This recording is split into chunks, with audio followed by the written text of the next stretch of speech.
on the cross, Jesus purchased and won for each of us forgiveness and victory over Satan, sin, and death.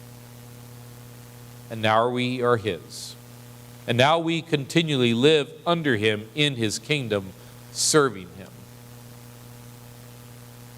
And I stop with that sentence. I regularly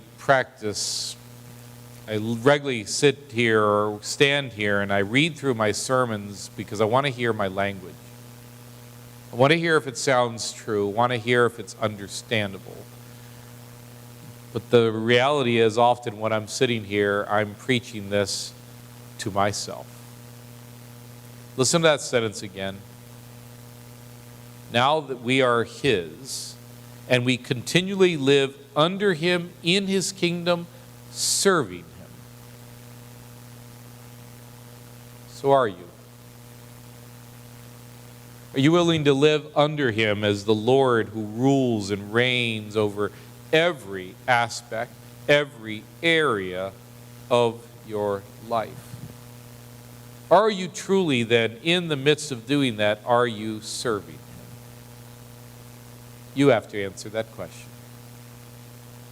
Like the Corinthians, you may have been less than generous in the past, but generosity is a matter of faith and trust in Jesus.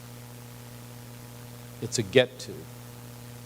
It's recognizing no matter what we have, it's a blessing. It's come from him.